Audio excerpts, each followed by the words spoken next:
বলেছিলেন অভিষেকের বিরুদ্ধে দাঁড়িয়ে তৃণমূলকে হারাবেন, কিন্তু তারিখ বেতারিখ সিদ্ধান্তেই আসতে পারছেন না নওশাদ। জানালেন আরও 2-1 দিন সময় লাগবে সিদ্ধান্তে আসতে। তবে কি ডায়মন্ড হারবার থেকে অভিষেকের বিরুদ্ধে লড়বেন না নওশাদ? দেখুন, ডায়মন্ড হারবারে অভিষেক নওশাদ লড়াই হবে কি না তা নিয়ে আমজনতার মনে প্রশ্ন জাগলেও সোমবারেও স্পষ্ট হলো না। অথচ আইএসএফ বিধায়ক নওশাদ সিদ্দিকী 100% প্রস্তুত রয়েছেন বলে আগেই জানিয়েছিলেন। তবুও কেন কাল বিলম্ব? অবশ্য শোনা যাচ্ছে অভিষেকের বিরুদ্ধে দাঁড়াবেনই না নওশাদ। সত্যি কি তাই?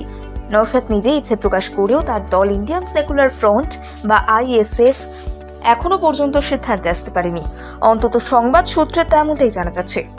তিনি প্রস্তুত রয়েছেন বলে মন্তব্য করেছিলেন। তাছাড়া শুধু নওশাদ কেন, তার দাদা পিরজাদা আব্বাস সিদ্দিকীর এক মন্তব্যেও মিলেছিল ডায়মন্ড হারবারের তৃণমূলকে টক্কর দেওয়ার সুর। অন্যদিকে জোট সন্ধে সিপিএম কংগ্রেসের আগে জানিয়ে দেওয়া হয়েছিল যে ডায়মন্ড হারবারে যদি নওশাদ প্রার্থী হন তাহলে তাদের অসুবিধা নেই।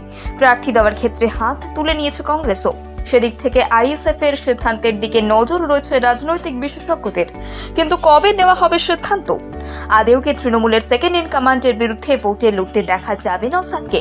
এই নিয়ে আগেই নওশাদ জানিয়েছিলেন যে সোমবার সব জল্পনার অবসান হবে, অর্থাৎ জানা যাবে ডায়মন্ড হারবারে তার দল কি করতে চলেছে। কিন্তু সোমবার পেরিয়ে গেলেও কোনো ইতিবাচক সাড়া মেলেনি ইন্ডিয়ান সেকুলার ফ্রন্টের তরফে।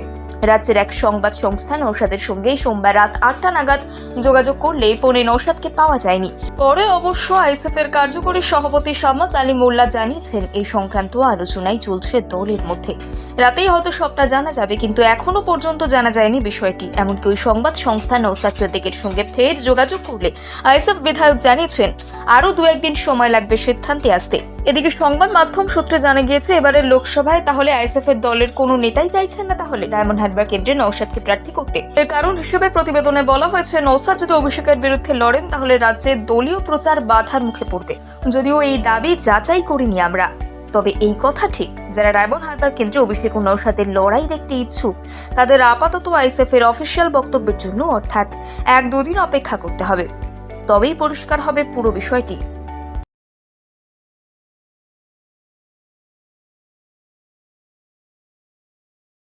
বলেছিলেন অভিষেকের বিরুদ্ধে দাঁড়িয়ে তৃণমূলকে হারাবেন, কিন্তু তারিখ বেতারিখ সিদ্ধান্তেই আসতে পারছেন না নওশাদ।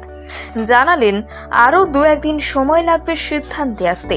তবে কি ডায়মন্ড হারবার থেকে অভিষেকের বিরুদ্ধে লড়বেন না নওশাদ? দেখুন, ডায়মন্ড হারবারে অভিষেক নওশাদ লড়াই হবে কি না তা নিয়ে আমজনতার মনে প্রশ্ন জাগলেও সোমবারেও স্পষ্ট হলো না। অথচ আইএসএফ বিধায়ক নওশাদ সিদ্দিকী 100% প্রস্তুত রয়েছেন বলে আগেই জানিয়েছিলেন।